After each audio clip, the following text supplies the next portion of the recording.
ये सिलसिला इन्होंने ऑलमोस्ट 2018 के अंदर शुरू किया था कि ये क्या हुआ। हाँ, तेरी किताबें, तेरा कैमरा, तेरे ही लोग। ये क्या हुआ, तेरा कमरा, तेरा कैमरा, तेरे ही लोग।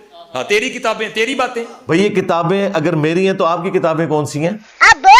और कमरा भी ये मेरा नहीं है, तो किराए पे है। और लोग तो बिल्कुल मेरे नहीं, सारे ही आपके थे। किसी दिन हमें भी बुला ना, तो इसी तरह लाइव चला ना भाई। तो मैंने उस वक्त भी कहा था कि आप अकेले आ जाएं और अपने साथ सिक्योरिटी गार्ड कोई लाने वाले आए, कोई मौलवी ना साथ लेके आए। उसकी वजह यह कि हमें आप पे एतमाद है कि आप शरीफ आदमी है, बात समझ लेंगे। मौलवी तो बिका हुआ होता है, क्योंकि आपने खुद कहा कभी बुलाना हमें भी।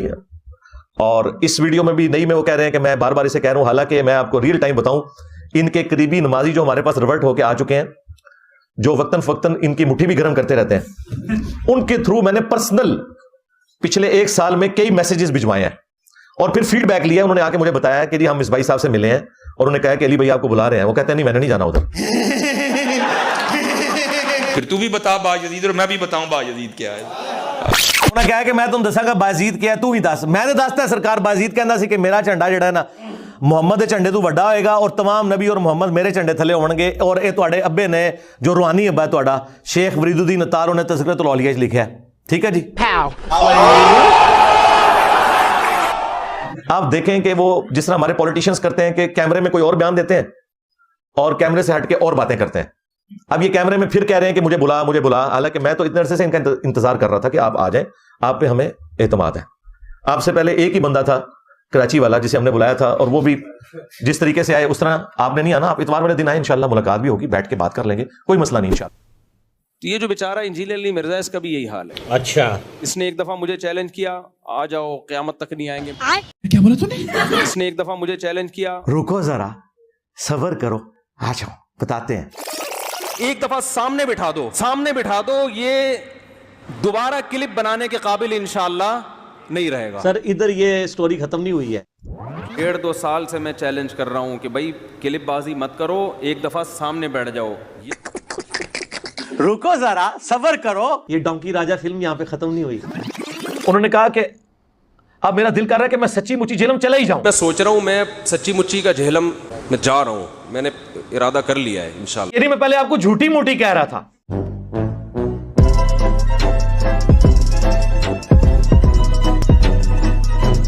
भाई तो असल मसला दसने की है कहानी कि ये मुलाकात जो तय हुई थी वो नादर अली के थ्रू हुई थी, जो एक यूट्यूबर हैं। उन्होंने मुझे मजबूर किया था, पहले मैंने इनकार किया और ये रिकॉर्डिंग आज वाली से पहले मैंने दोबारा उनको फोन किया तो उन्होंने कहा बिल्कुल ऐसे ही है, आप एग्री नहीं थे, मैंने आपको एग्री करवाया। हम तैयार हैं और मैं वीडियो में उनको वेलकम कह दूंगा, लेकिन इस तरह नहीं जिस तरह वो चाह रहे हैं, जिस तरह की उनकी ख्वाहिशात हैं, बल्कि वैसे कि जो तरीका है मुलाकात का। सब तशरीफ ले आए, आप अकेले ही आ जाए, अपना कैमरामैन भी बेशक ले आए आप, और आप लाइव वीडियो चलाना चाहते हैं चलाएं, उसूल पे बात करें, मैं तैयार। उसके बाद मुफ्ती साहब तैयार नहीं हो रहे थे, तो फिर कहने लगे मैं अगर आपकी इंजीनियर के साथ एक मीटिंग करा दूं। मैंने कहा मोस्ट वेलकम, ये तो हमारी बचपन की ख्वाहिश है। इंजीनियर साहब ऐसी बातों का जवाब देते हैं कि मुनाजरों से कुछ नहीं होता। बात तो सही है, मैं कब मुनाजरा कर रहा हूं? ठीक है जी, मैं तो आपसे मोहब्बत से बैठ के लाइव कैमरे पे बात करूंगा। ऐसे आपकी मजलिस में हर एक को सवाल पढ़ने की इजाजत है, तो मुझे भी परमिशन होनी चाहिए कि मैं भी सवाल पढ़ूं। अच्छा, बस अब कायम रहना है। और जिस मंगल को उन्होंने यहां आना था उससे 2 दिन पहले इतवार वाले दिन वो नादर अली के पास लंच पे थे और वहां पे वो वीडियो गेम्स भी खेल रहे थे। उसकी वीडियो भी बाद में अपलोड हुई। साहब ये परफेक्ट मारूंगा, मैं पहले बता रहा हूं, मैं परफेक्ट मारूंगा मुफ्ती साहब। और कहते हैं मैंने मुफ्ती साहब से पूछा था कि आपने जेलम जाना है, तो उन्होंने कहा मेरा कोई इरादा नहीं। हालांकि वो मंगल को यहां आ रहे थे, जिस बंदे के थ्रू आना था उसको उन्होंने बाईपास किया क्योंकि उन्होंने ड्रामा कुछ और करना था। वो क़यामत तक नहीं आएंगे, मैं वहां चला गया।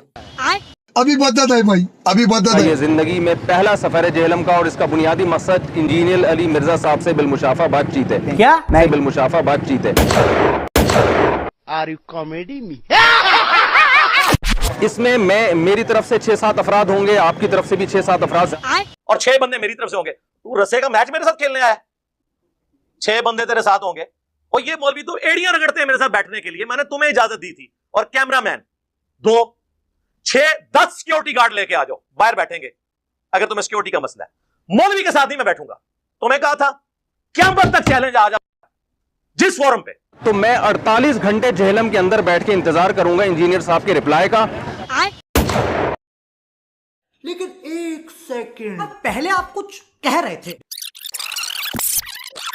मैं तो आपसे मोहब्बत से बैठ के लाइव कैमरे में बात करूंगा। जैसे आपकी मजलिस में हर एक को सवाल पढ़ने की इजाज़त है, तो मुझे भी परमिशन होनी चाहिए कि मैं भी सवाल पढ़ूं। मेरी तरफ से 6-7 अफराद होंगे, आपकी तरफ से भी 6-7 अफराद होंगे। उसमें उन्होंने कहा कि मैंने तो 48 घंटे का कहा था, लेकिन एक हफ्ते का टाइम था, आप इतवार को ही मिल लेते। आपके पास टाइम था, आप एक हफ्ते के बाद बात कर लेते, आप इतवार को रख लेते।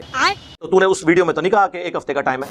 बाद में जाते वक्त इसे गलती होगी, इसने कहा इतवार को। में तो इतवार का पता था तो सर इतवार को आते ना।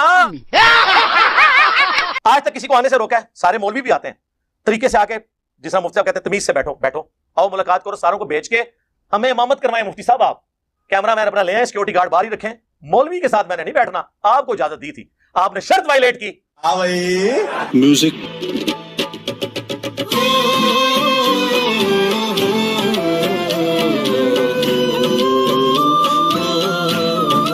कैफियत तारी होगी तो वापस आ जाए उस तरफ। उस दिन जब वो ये सारा मामला हुआ, रात को उन्होंने वीडियो अपलोड की, सुबह सवेरे मुझे डीपीओ के ऑफिस से कॉल आई कि ये आप लोग यहां कहां मुनाजरे कर रहे हैं, ये तो बैन है। तो मैंने कहा मुझे तो पता ही नहीं। उन्होंने कहा ये वीडियो अपलोड हुई है। मैंने वीडियो देखी, मैंने नादर अली को कॉल की, तो मैंने कहा यार ये तुमने मेरी पीठ पे छुरा घोंपा है कि तुमने इसको लेके आना था, ये रात को ये ड्रामा करके यहां से फरार हो गया और मुसीबत मेरी जान को पड़ी हुई है। इसने तो कराची चले जाना है, अकेडमी मेरी बंद हो जानी है। और मैंने आपको बारहा बताया कि बनु उमैया की चालें जहां खत्म होती हैं वहां से हमारी अकल स्टार्ट होती है। वक्ती तौर पे मैं स्टूडेंट्स के हत्थे चढ़ के एक ऐसा काम करवा लेता कि बाद में ये 1 साल के लिए अकेडमी बंद हो जाती, तो वो नुकसान था। तो नादर अली ने कहा कि मैं बात करके आपको फिर पूरी तफसील बताता हूं। उसका राब्ता कोई नहीं हुआ। फिर मैंने उसको दोबारा कॉल की, उसने कहा ये स्टोरी है, ये तो इतवार को आए हुए थे, ऐसी कोई बात ही नहीं थी। मैंने कहा यार अब तुमने अपनी बात पे कायम रहना है। तो अल्हम्दुलिल्लाह आज 4 साल है वो अपनी बात पे कायम है। और जब कभी मुफ्ती साहब आए आप इंशाल्लाह, तो नादर अली को साथ लेकर आए, मैं साथ बिठा के उसे कहूंगा कि हाँ स्टोरी पूरी सुनाओ और बताओ कि सच्चाई क्या है। आखिरी जो इनके पास हरबा होता है कि जी इंजीनियर साहब को हमारे साथ बैठा दे। तो मैं आज ये अनाउंसमेंट कर रहा हूं कि मैं गवर्नमेंट अगर कोई ऐसा प्रोग्राम अरेंज करती है तो मैं बैठने के लिए तैयार हूं। शर्त यह होगी कि इनके बड़े बैठेंगे, यानी बरेलवियों के मुफ्ती मुनीबुर रहमान साहब, देवबंदियों के मुफ्ती तकी उस्मानी साहब, अहले हदीस के साजिद मीर साहब, अहले तशय्यो के साजिद नकवी साहब। मुझे उन पर एतमाद है कि उनके साथ मैं बात करूंगा तो मसला हल होगा, क्योंकि निचले तो इतने ज्यादा ही खत्म ही नहीं होंगे।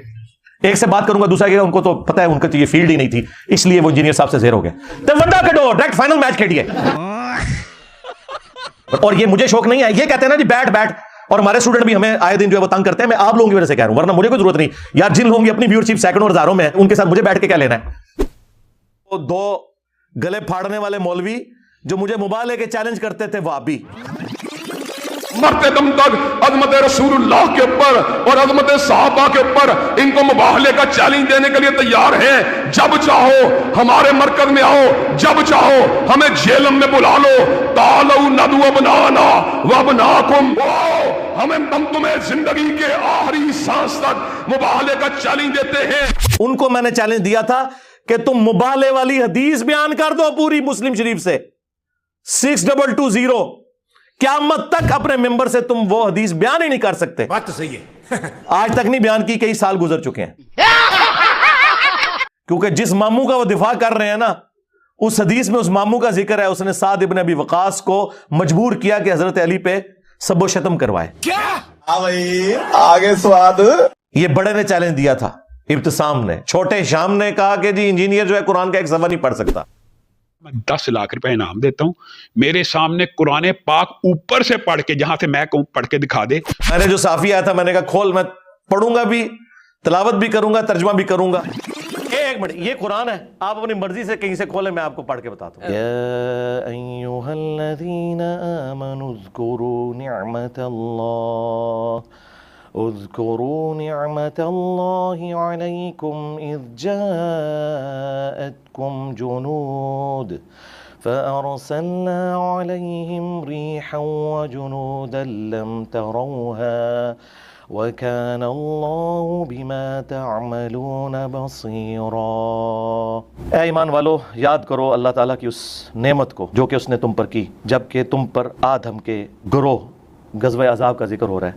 मुख्तलिफ गिरोह इकट्ठे कर लिए थे काफिरों ने मुसलमानों पे चढ़ाई के लिए। तो हमने उन पर ऐसी हवा भेजी और ऐसे गिरोह भेजे, अल्लाह ताला ने फरिश्तों के ज़रिए, हवाओं के ज़रिए मदद फरमाई जो तुम्हें नज़र नहीं आते थे, और अल्लाह ताला तुम्हारे कामों को देख रहा है।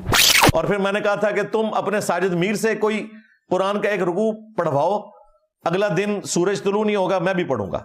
मुफ्ती मुनीर से पढ़ा लो, तकी उस्मानी से पढ़ा लो, अब तो तुम सब एक हो ना।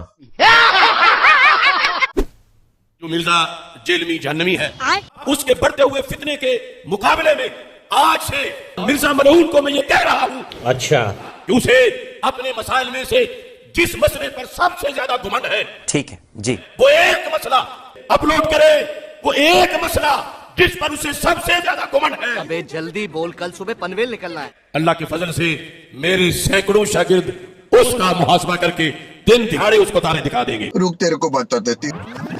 ये भी कह रहा है कि जी मेरे शागिर्द जवाब देंगे, तू आप जवाब दे। शागिर्द जवाब देंगे, अल्लाह तो बंदे तुसी रल के ना जवाब दे सकते। और मैं तेरी फरमाइश पूरी कर लगा इंशाल्लाह, रखन लगा शायद जिदा तू जवाब देना है। और टाइम क़यामत तक की, मैंने एक हफ्ता नहीं गुजरने दिया। मैंने चूंकि इतवार को ही बोलना होता है ना, तो पहली इतवार यही आई है, तो मैंने उधार नहीं रखा अगली इतवार तक। मैं वो क्लिप आपकी फरमाइश के ऊपर डॉक्टर साहब बनाने लगा और आपकी आने वाली नस्लों में भी कोई जवाब दे दे। इनको अगेन लो सामो जनाब, 8 साल से ज्यादा गुजर चुका है, डॉक्टर अशरफ जलाली साहब उन 5 बातों का जवाब नहीं दे सके। लोग बैठे हुए इन मौक़िफ़ात का फायदा उठाकर लोगों को गुमराह करते हैं। मेरा दिल करता है कि मैं उनके मुंह पे एक चपेड़ रख के दूं, तो वो मेरा जलम वाला महबूब बहुत ज्यादा मोहतात हो जाए। वो एंकर साहब गुस्से में आ गए, वो तुम लोगों की क्या औकात है यार, हम तो तुम्हारे बड़ों को कुछ नहीं समझते, तुम लोगों के गुस्से की क्या औकात है। तुम्हारे वो बुजुर्ग जो निगाह मार के मुरीदों को जला दिया करते थे, आज हमारे एक नारे नहीं उन्हें जहां थे वहीं पे ही पहुंचा दिया है। अगर आपको बहुत शौक है, आइए प्रोग्राम में बैठ के अपना मौकिफ दीजिए, कैमरे और कमरे में बैठ के हमारे मेहमानों के हवाले से आप मौकिफ देंगे। इतनी आपके अंदर जुर्रत है तो आए प्रोग्राम में। अब तू गया बेटा, अब तू गया, देख तेरी औकात मैं दिखाता हूं तुझे। मैं तैयार हूं इंशाअल्लाह ताला खत्म नबूवत का मुकदमा लड़ने के लिए। अब देरी जो कुछ भी होगी इस एंकर की तरफ से होगी, और इसने कहा कि जुर्रत है, मैं तेरे मुंह पे तमाचा मार रहा हूं। जी मैंने वो तमाचा आपका पकड़ लिया है अल्लाह के फजल से। मैंने कहा चूंकि अब इसने मुझे ललकारा है कि जुर्रत है तो मीडिया पे आके हमारे लाइव सेशन को ज्वाइन करके जवाब दे, तो मैं तो तैयार हूं। इस दफा शेर निकला है फिरौन। हाँ, क्योंकि अब मौका है कि अब जो ये स्टॉक लगेगी ना, तो ये इंशाल्लाह जंगे कादसिया साबित होगी। ये जिस तरह पर्शियन अंपायर हमेशा के लिए खत्म हो गई ना, ये इंशाल्लाह सूफियत की अंपायर जो है ना हमेशा के लिए खत्म होने वाली है इंशाल्लाह ताला। इसलिए मैंने कहा कि ठीक है जी, ये इसने मुझे बुलाया है, अब आपकी जिम्मेदारी है कि मुझे मौका दें और मैं आके 10 मिनट में अपना मुकदमा बयान करूं, जो कारी खलील साहब नहीं कर सके। और उनकी जवाबी ईमेल भी आ गई जिसमें उन्होंने माजरत कर ली है इस हवाले से, और इससे बढ़कर यह कि उन्होंने अपने उस एंकर से ऐलान बरात कर दिया कि हम इसकी इस एक्टिविटी को बिल्कुल ऑन नहीं करते, ये हमारी कंपनी की पॉलिसी के मुनाफी है। हसदे चेहरिਆਂ ਦਾ मतलब ਇਹ ਨਹੀਂ ਹੁੰਦਾ ਕਿ ਉਹਨਾਂ ਨੂੰ ਕੋਈ ਤਕਲੀਫ ਨਹੀਂ ਹੁੰਦੀ, ਉਹਦਾ मतलब ਇਹ ਹੁੰਦਾ ਕਿ ਇਹਨਾਂ ਨੂੰ ਤਕਲੀਫਾਂ ਨਾਲ ਡੀल करना ਹੁੰਦਾ है। यही वजह है कि वो एंकर आपको आजकल बिल्कुल अजीबो गरीब हरकतें करता हुआ नजर आ रहा है, which was not in accordance with the companies policy. ये जुमला आपने गौर से सुनना है। वो कहते हैं ये जो हरकत हुई ये उनके साथ मुताबिकत नहीं रखती थी, ये एंकर ने अपनी तरफ से खुद ही लुचफराई कर लिया था। Required live debate challenge can not be through as per the company policy. वो कहते हैं इस तरह का कोई लाइव प्रोग्राम हम नहीं चला सकते, कंपनी पॉलिसी इसको सपोर्ट नहीं करती। यानी कि उन्होंने हमसे भी माजरत की और अपने एंकर के उस चैलेंज से खुद ही हाथ उठा लिया। अभी रिसेंटली देखा होगा कि इंजीनियर मोहम्मद अली मिर्ज़ा ने आपको मुखातिब किया और कहा कि आप वो शख्सियत हैं अहले सुन्नत वल जमात में जिनसे वो बराह रास्त मुनाजरा करना चाहते हैं। मैंने आज तक किसी को मुनाजरे के लिए नहीं बुलाया, ये लोग तंग करते थे, तो मैंने कहा चलो यार अपना बड़ा लॉन्च कर लो। आपके इस पर कोई मौक़िफ़ नहीं आया, कोई थतियां ला सुने आए जन लतीफा, कोई आप इस सिलसिले में बात करना चाहेंगे? चलो चलो चलो, हम ऐसे लोगों को मुंह नहीं लगाते। तू समझा? ये नस गया जे मुंह इसलिए नहीं लगाते कि भाई चिश्ती रसूलुल्लाह, थानवी रसूलुल्लाह, शिबली रसूलुल्लाह निकल आएगा।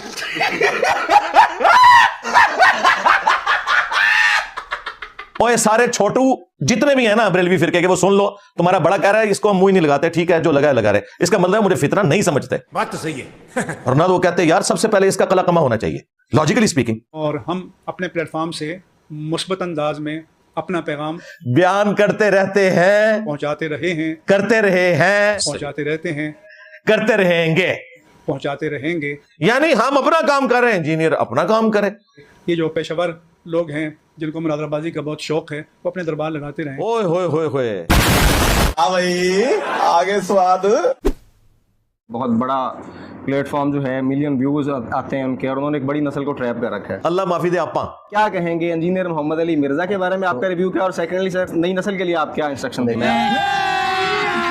अभी मजा आएगा ना भिड़ो। आपको ये कहूंगा कि ये वक्ती उबाल है। ठीक है जी। मसला ये है कि शाख नाजुक पे ये जो बने हैं ना, ये जो सोशल मीडिया के बेस के ऊपर आए, तो ये शाख नाजुक है। शाख नाजुक वो है जिसकी वजह से पाकिस्तान की एस्टेब्लिशमेंट की कांपे टांग रही हैं, ठीक है। और उन्होंने वो एक फायरवॉल खरीदी है और पता नहीं कितना अरबों रुपया उन्होंने लगा दिया है उसे। ये हमारे एक पॉलिटिकल लीडर साद रजवी साहब हाफिज़हुल्लाह ताला, वो कह रहे हैं ये शाख नाजुक है।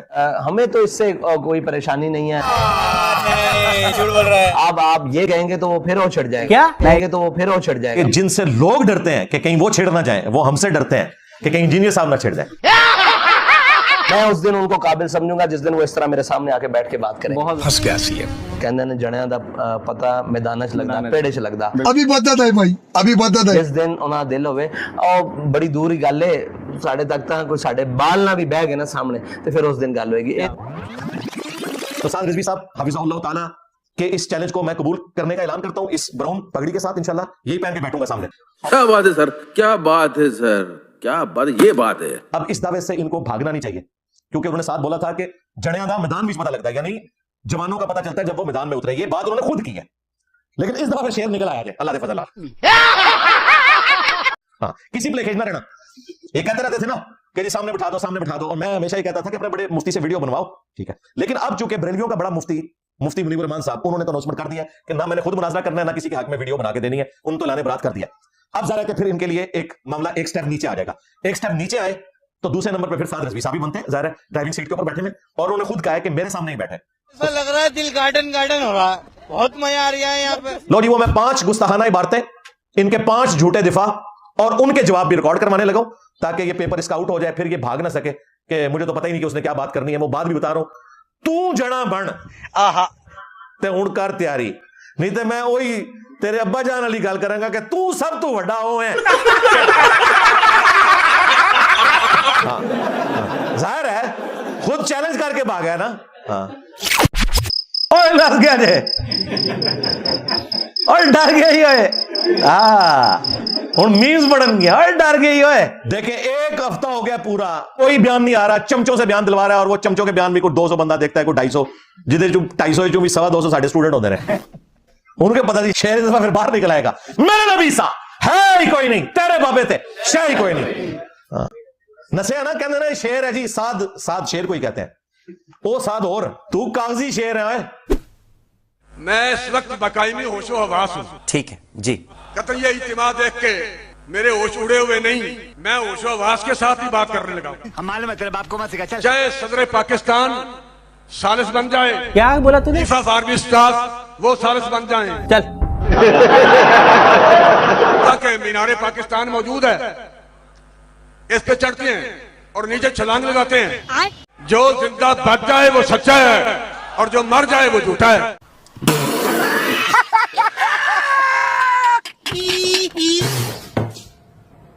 मैं पागल वागल हो गया, रिवाइंड करूं जरा। 1 करोड़ रुपया मैं देता हूँ, उसकी लकड़ियां खरीदी जाएं। अच्छा। और 1 करोड़ रुपया तुम लाओ, उसकी भी लकड़ियां खरीदी जाएं। और ये 2 करोड़ की लकड़ियों को पेट्रोल डाल के आग लगा दी जाए। क्या क्या कहना क्या चाह रहे हैं भाई आप? तो आग में मैं भी दाखिल होता हूं और तुम भी आ जाओ। फिर कह रहा जी 1 करोड़ की लकड़ी, देखो पैसा इनके पास आराम का कितना आया हुआ है। तू 1 करोड़ रुपया गरीबों में बांट, उनकी कोई खाने का बंदोबस्त कर, तुझे जलाने के लिए 1 करोड़ की लकड़ी की जरूरत है? तो सांडे से मेरा एक नारे काफी है। मेरा नबी सा है कोई नहीं, तेरे बाबे थे शायद कोई नहीं, तेरी मूछा ने शायद कोई नहीं। मेरी मूछ का एक बाल भी जल जाए, हम झूठे और तू सच्चा। मैं आज इसका ये चैलेंज एक्सेप्ट करता हूं। ये अकेला छलांग मारे, मीनार पाकिस्तान तो बहुत ऊंचा है, दाता दरबार के साथ वाली मस्जिद से, और दाता साहब को मदद के लिए पुकार ले, गौसे पाक को पुकार ले, सरकार बरी को पुकार ले, जिन्हों पुकार सकते हैं तू पुकार ले। जब तू थले सही लैंड कर गया, मैं टीएलबी ज्वाइन कर लूंगा, अपना यूट्यूब का चैनल भी डिलीट कर दूंगा। लो जी। ले जाओ, लो सामो। अब पता चलेगा इनके ऊपर इम्तिहान आया। इसने तो समझा था कि साथ रिजवी वाला मामला जो हुआ था वो भी ये समझा इसको मेरे सामने बिठा दो, मैंने कहा बैठे के लिए तैयार, वो भी नाच गया, वो नहीं भी नाच जाएगा। भगोड़े शाह मार चाल, मैं टीएलपी ज्वाइन कर लूंगा, तू बच गया। शुक्र कर मैं होता नहीं सा, मैं उठी तो धक्का देता ना पिछू, मुंह दा जाके थले टिकता, पता लग जाता तेरी हड्डी पसली टूट दी। मुझे को साथ गिलाता है, मेरे नजदीक तो ये हराम है। हाँ भाई कैसी लगी आगे स्वाद। मिर्जा साहब 25 जनवरी 2025 को आपके महज 2 कदम के फासले पर मुफ्ती आजम पाकिस्तान हजरत मुफ्ती मुनीबुर रहमान जेलम में जलवागर होंगे। हमारे मतलब आपको मत सिखा, चल। लिहाजा हिम्मत कीजिए और छोटे मिर्जा साहब ये छोटा सा फासला जो 2 कदम का है ये तय करके आप मरकजी आले सुन्नत मरकजी दारुल उलूम तशरीफ लाइए और मुफ्ती आजम पाकिस्तान हजरत मुफ्ती मुनीबुर रहमान साहिब मददुल आली के सामने बैठने की हसरत पूरी कर लीजिए। तेनू विच किसने चमचा बनाया कड़छा। मैं अपने प्लेटफॉर्म से उनके आने को वेलकम करता हूं। गुड जेस्चर के तौर पर कल बरोज जुमेरात 23 जनवरी 2025 को हमने अपनी जेलम अकेडमी के जो अमीर हैं नदीम रियाज भाई, उनको उसी दारुल उलूम में भेज दिया था और जो उनके मुबैना रैप हैं उनको जाकर मेरी तरफ से उन्होंने गिफ्ट्स भी दिए, जिसमें कुछ किताबें थी, एक इत्र था। इसलिए कि कल को कोई ये ना कहे कि जी इन्होंने तो अच्छे तरीके से मुफ्ती साहब को रिसीव नहीं किया। आपने चूंकि हफ्ते को ऑलमोस्ट रात को 12-1 बजे फारिग होना है, तो उस वक्त तो वापस कराची जाने की कोई सूरत नहीं बनेगी। तो मेहरबानी फरमाएं, अगला दिन संडे का है, सुबह हमारी एकेडमी ऑलमोस्ट 7 बजे खुल जाती है और 10 बजे प्रॉपर एक सिलसिला शुरू होता है। तो आप सुबह 10 बजे तशरीफ ले आए और हमारी एकेडमी में आके जो कोई 2-4 बातें आपने करनी है वो हमारा मेंबर आपके लिए हाजिर है, उस पर आके आप कर सकते हैं। और इसी तरीके से अगर आपने कोई डिस्कशन करनी है इंजीनियर साहब से तो वो भी हो सकती है। तो हमने ऑफिशियल दावत उनको फिजिकली दे दी है। ये जरा पॉइंट आपने गौर से सुनना है। तो हमने फौरन राब्ता किया, मुफ्ती साहब का इंटरव्यू जिन भाई ने किया था, अली आबिद भाई हाफिज़हुल्लाह ताला, तो अली आबिद भाई ने उन्हें फोन किया, मुफ्ती साहब ने खुद फोन उठाया। ये मैं एक्सक्लूसिव खबर दे रहा हूं अपने प्लेटफॉर्म से, और ये बात है बुध वाले दिन की। मुफ्ती साहब से उन्होंने पूछा कि मुफ्ती साहब आप मुनाजरे के लिए जेलम जा रहे हैं? तो मुफ्ती साहब ने कहा मैं तो खत्म बुखारी और दस्तार बंदी के लिए जेलम जा रहा हूं। क्यों जी 50 आ गई कि नहीं? आयो ना दाढ़ तले। इसलिए मुझे पता था कि ये शख्स जो जेलम में मुबैना रैप है, ये अपनी मशहूरी के लिए और अपने प्रोग्राम को कामयाब करवाने के लिए कि ज्यादा पब्लिक आ जाए, ये सारी ड्रामाबाजी कर रहा है। फिर भी हमने मुफ्ती साहब से राब्ता किया उसी एंकर के थ्रू बुध वाले दिन, यानी प्रोग्राम होना था हफ्ते को, बुध वाले दिन ही राब्ता कर लिया। उसके बाद जुमेरात, जुम्मा, हफ्ता 3 दिन मौजूद थे। उन्होंने मुफ्ती साहब को डायरेक्ट फोन किया। मुफ्ती साहब से उन्होंने एक जुमले में सवाल पूछा कि क्या आप मुनाजरे के लिए जेलम जा रहे हैं? तो मुफ्ती साहब ने इंटेलेक्चुअल जवाब दिया। मुफ्ती साहब ने कहा मैं तो खत्म बुखारी और दस्तार बंदी के लिए जेलम जा रहा हूं। Bye bye, tata, goodbye. इसके बाद कोई ऑप्शन नहीं ना रह गया। अब इनसे हमारे स्टूडेंट्स का काम है कि पूछें कि भाई तुम लोग आवाज लगा के शेर को भाग क्यों जाते हो? जब शेर बाहर निकलता है तुम भाग जाते हो। ये सिर्फ फेम के लिए करते हैं। मुफ्ती तारिक मसूद साहब भी आए थे फेम के लिए, मुफ्ती हनीफ कुरैशी साहब आए थे फेम हासिल करने के लिए, वरना मैंने जो डेकोरम बताया उसको फॉलो करें। जब तुम्हारे अपने मौलवी तुम्हें इस काबिल नहीं समझते कि तुम्हारे हक में इतनी सी वीडियो बना दें, मैं तुम्हें इस काबिल समझू कि अपने सामने बिठा लूं। लो सामो, तुम्हारे अपने मुफ्ती तुम्हें इस काबिल नहीं समझते, तुम पर एतमाद नहीं करते कि आखिरी वक्त में हम जलील ना हो जाए 80 साल की उम्र में किसी के हक में वीडियो बना के। तो तुम लोग तो ये वर्थ रखते हो अपने फिरके में, तो मेरे साथ क्यों बात करते हो फिर?